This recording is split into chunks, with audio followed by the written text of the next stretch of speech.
Hi everyone, it's Helen here and thank you for joining me today. So I have a brand new die set from my Christmas in London collection. This is the Postbox and this one is so much fun to make. So here is the die set, and in today's tutorial I'm going to be showing you step by step how to make this. So I've just shown you there that envelope. That makes an envelope that will fit inside that little letterbox, and take the lid off. You can fetch those letters out, or you can just fill that with sweets and give that away as a present. So again, this is going to be perfect for little love notes or little Christmas messages that you can pop in there. The kids are going to love this one too. This one is so much fun, especially if you have this on display as part of your Christmas decor as well. Okay, so let's move on. You'll need to make one panel from that large die there, and I'm using red foundations card from Creative Expressions, and these two little dies, the crown and the word post, those are embossing dies.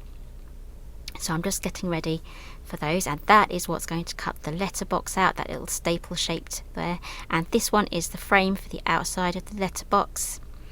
And again, I'm just in love with that envelope die, and then you have the embossed letter detail on the front and a tiny card that you can pop inside there. So I'll be explaining later on all the other dies that are in that set.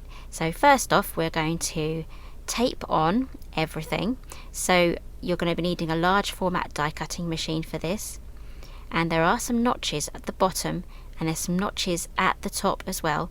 Those are spacing, so you need to have all of your accessories in between those two notches. And I'm going to make them center as central as possible as well.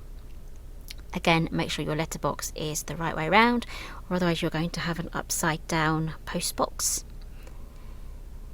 And then I'm going to tape everything down so it doesn't migrate when it goes through the machine. That's happened to everyone, I'm sure it has. It's happened to me. So now I just make sure you tape everything down.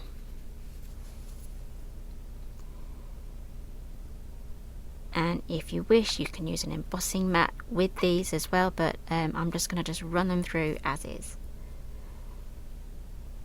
So I'm going to be using my Gemini machine here, and if only I could actually do it that quickly. So that has cut the letterbox in there. Some adhesive came off on my tape there, so that's one of the hazards of using tape. It is a low tack tape, so I can't complain too much. Okay, so that's embossed the crown and the word post, and there is a coordinating stamp set here where it says last Christmas posting dates. So this would be the point where you could stamp on here too. Now to curve this the side, when it's nice and curved, I'm just dragging that along the edge of my desk and pulling downwards as I go, and that is creating this curve. That's going to make it so much more easy to actually put this together. So those tabs, they are scored as well as tabbed, so we're going to bend all of those in, and then we are going to glue this together. I'm going to be using some red line tape, some super thin red line tape as well. So we have two of those long panels with the tabs on either side, so I'm using the slimmer one. So I'm just going to be needing one of those, and we're going to be working on the base. So we have two of these circles here with those the cutouts. So those are rings that we're going to pop around the cylinder once we have put that together.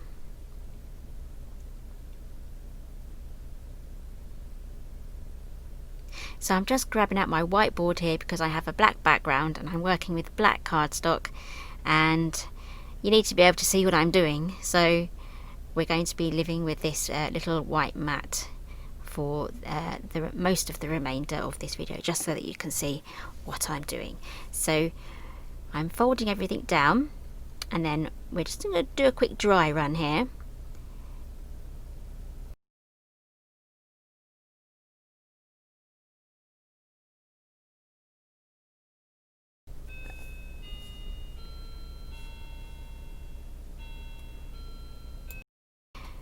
Oop, that was my doorbell, but Mr. G's just answered it. Anyway, as I was saying, you can do a dry run, or you can add glue to the bottom of those tabs to glue that into place, or you can do it this way where we just test it, add your glue around.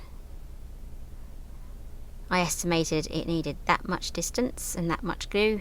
I'm going to glue that into place, hold that in place. If you use glue, make sure that is dry before you move on to the next stage. So we're now going to pop or push in one side of those tabs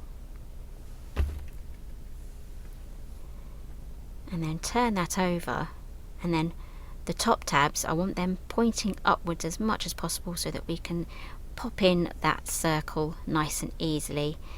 So just grab your glue, go around the perimeter of this circle, don't get carried away and add glue in the center, so you don't want to do that. And it doesn't matter if you get any glue on those top tabs either, because those are going to be hidden in the next stage.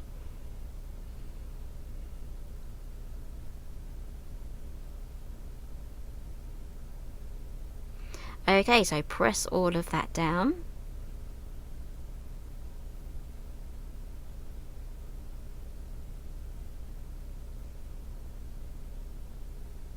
And if you have any tabs that do annoy you by sticking up, you can just glue those down, but we're going to be covering this with the second circle, so that is just going to push everything down and it should all be alright. So let's cover all of that, and that neatens it up really nicely.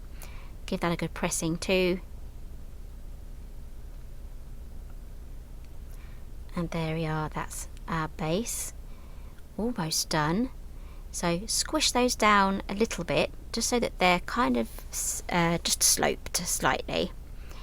And then we are ready to create our tube. So again, you can do a dry test run just to see how much overlap you need when you add your tube, but I found just using the a thin red line tape is the perfect distance that you're going to be needing to put this together.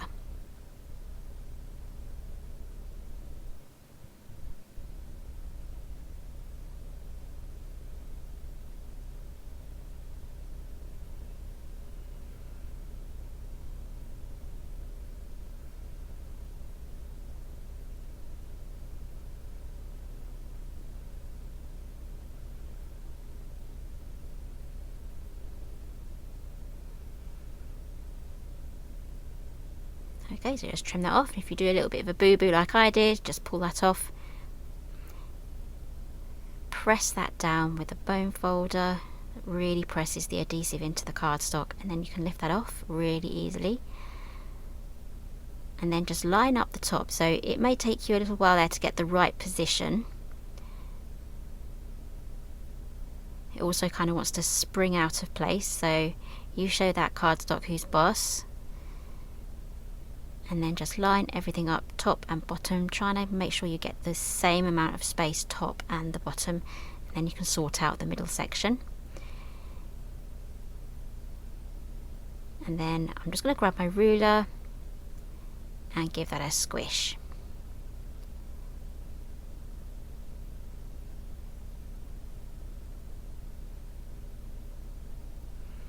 Okay, so now we have our tube, so press all of those in, and then we can pop that inside. So I'm just doing another dry run here.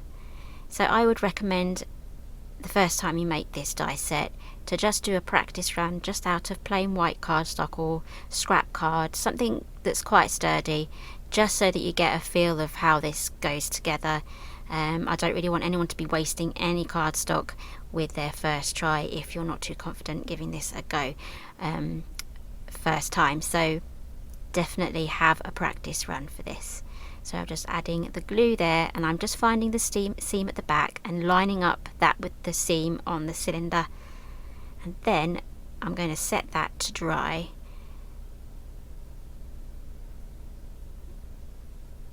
But to help it along its way, I'm going to grab my ruler and then press down all of those tiny little tabs.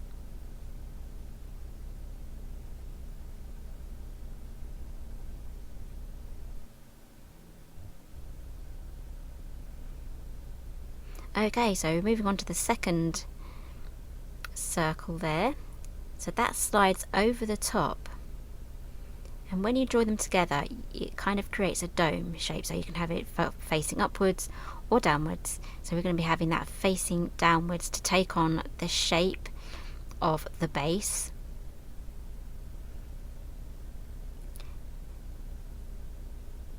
So always be mindful of the seams being at the back. We're not gluing it down on the base just yet, but I am being mindful for the next step. So glue that into place. That's just giving me the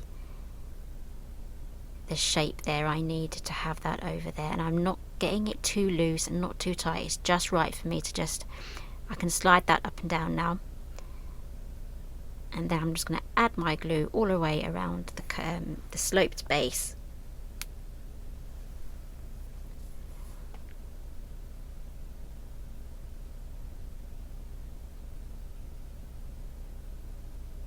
And then I can slide that down and then give that a really good pressing. Again, I'm using Cosmic Shimmer and that dries clear.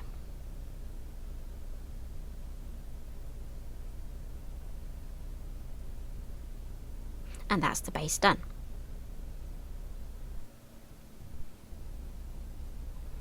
Okay, so moving on to the top section, which is going to be our lid.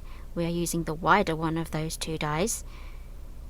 And again, we're just going to fold everything down. All the score lines are done, so you just need to fold them. And if I could actually do this fast in real time, that would make me super ace, but no, I can't do that quickly. So get all those pointing upwards just like that.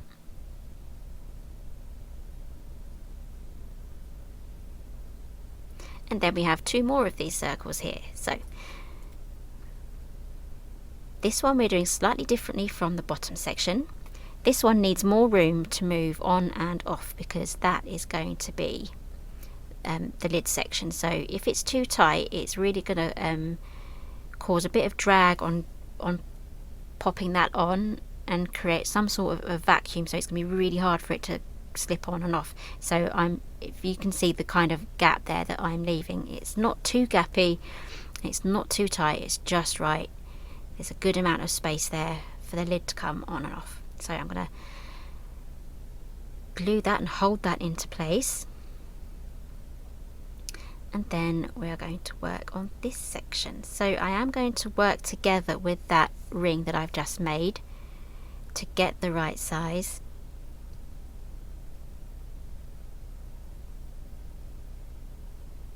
So this part here is quite easy, just to eyeball it, just remember where those tabs are.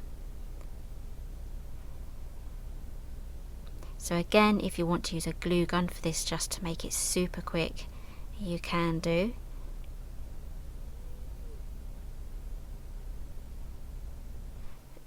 So make sure that you spend a bit of time making sure that is properly in place and dry if you're using wet glue for this one. Okay, so this is the underside of the lid. So now that is perfectly shaped to go there. So add your glue.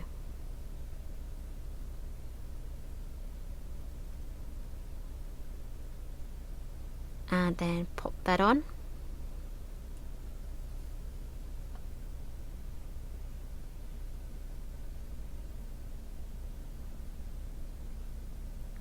So give that a really good pressing down as well. Okay, so turn it over and then do the ring again on that side, just making sure that that is going to fit on there nicely. Add your glue and then press that down. And then we'll be ready to move on to the domed top. So I think I'm just explaining there that that's the bottom part. That is what's going to slip on the top there. So just spend a bit of extra time just making sure that that top ring is adhered on there properly. So here we have the next die. It only cuts just up half into that circle. So the radius, I think that's the a radius line. And then we can just add our tape. Again, if you're using tape, you will have some little bit of tape visible at the point of your dome. So if you want to use wet glue for this one, I would use wet glue. Turn it over, and on the opposite side of that slit, just add another bit of tape. That's going to glue it on the top and the bottom as they overlap.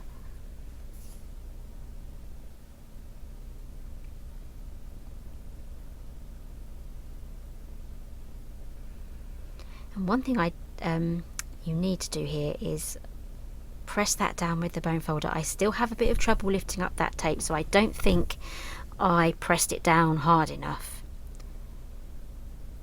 Oh, and a little bit of tape, when I held that in place in the machine, pulled some of the cardstock off as well. So I've decided that is going to be the bottom of the lid, so it's not going to be visible.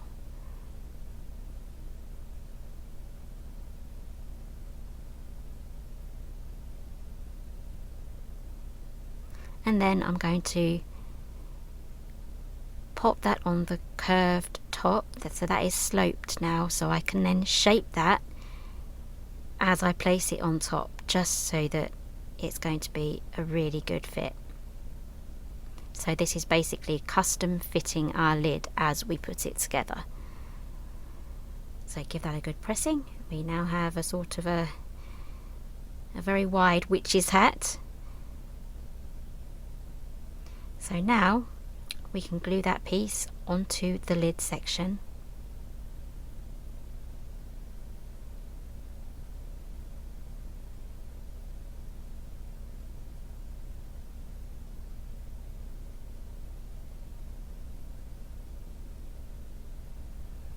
So give that a good pressing as well.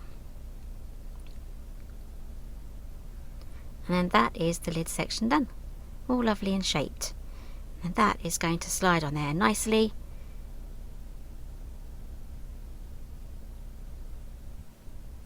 And now all we have to do is add our finishing touches. So there is a frame there for the letterbox. You can colour in the letterbox if you want to. And there we are. I used some gold mirror cardstock. So those embossed areas there, I'm just going to go in with a pen and finish that off. So thank you for watching today. Give me a thumbs up if you like this one, and I'll see you again next time.